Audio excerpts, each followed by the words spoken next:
You don't really see the dangers until it's too late. I was on a roof, I fell 28 foot and broke my back, so obviously there is a danger there. If I'm honest, it's one of them things that I think you just think to yourself, it won't happen to me.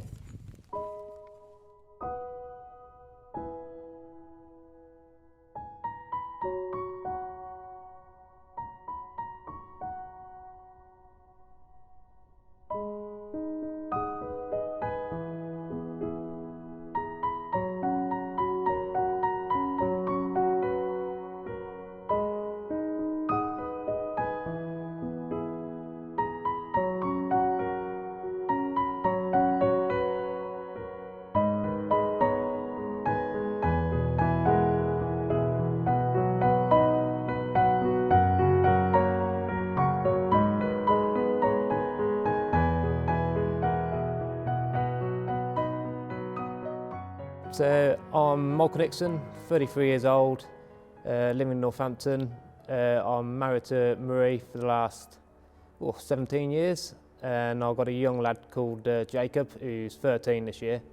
My granddad was he was a farmer, and my stepbrother Chris, he also farmed.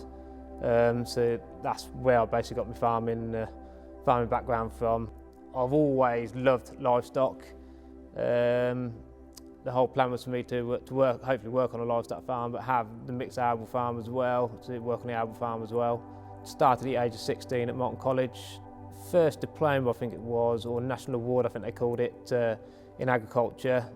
When I was at college, we joined a group of young farmers and ended up doing the AGMs in Blackpool and stuff like that. And yeah, you certainly get a good friendship group.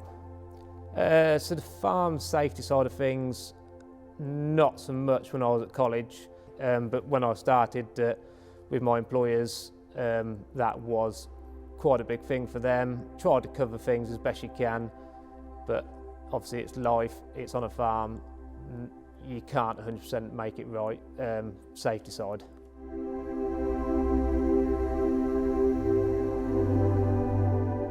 Yeah, so we met up in the yard, as we usually do, usually around 7:30, 7:45, and yeah, just having a conversation on what we were going to be doing for the day.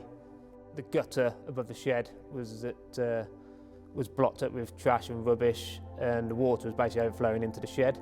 I had the idea of going up there and just getting the job done. And I am that sort of character. It's just get on with it. You see a job in front of you, you just get on with it. And yeah, so no, didn't use any harnesses or cooling boards or anything like that. I got my mate to put me up in the loader bucket, and I basically just walked alongside the RSJ either side of the gutter. One of them was corrugated tin on one side, and on the other side it was on the other shed it was asbestos. Sheds themselves, I should think they're probably 60, 70 years old, something like that now. Having the RSJ either side, obviously RSJ solid metal. Yeah, decided to straddle that and thinking that I'd be safe. There was a tree where there's a shrub type thing growing inside the gutter, and I was pulling at that, and basically as I pulled it, one bit snapped off, which then threw me backwards. I remember it was my left foot went onto the asbestos, and the asbestos being old and me probably weighing about 80, 85 kilos. Yeah, literally just lost my foot in. My left foot went through, and yeah, coincidental, my whole body went through as well then. So.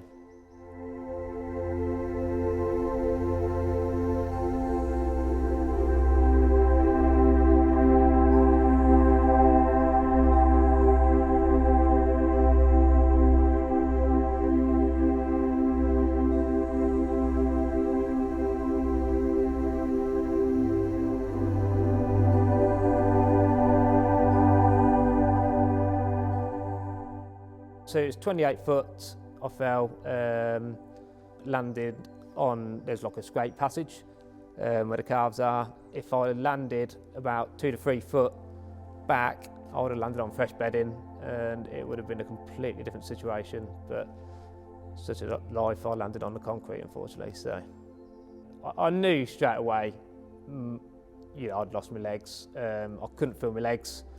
My mate was so chilled.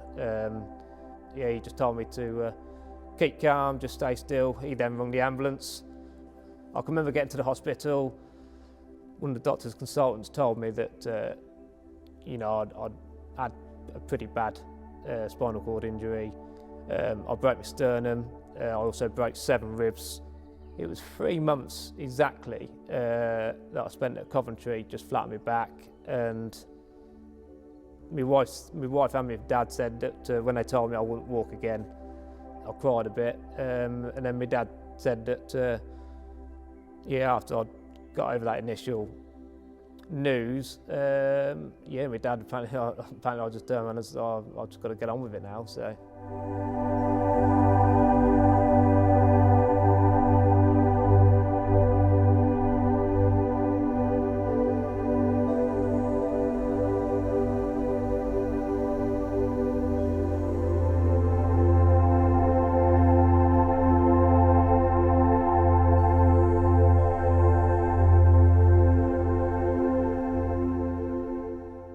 Fingers crossed, maybe one day the recovery just keeps on coming back. But I say to everyone, I don't do my gym stuff just on the off chance that a miracle might happen, that I might walk again.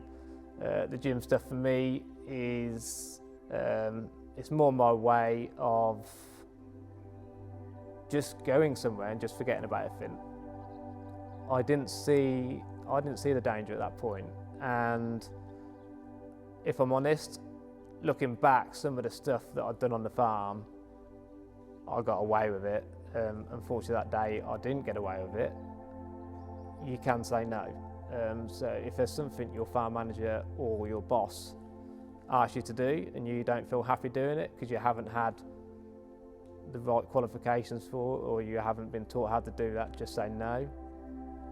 Go down the safest possible route you can. I am still here, so I'm lucky in that respect.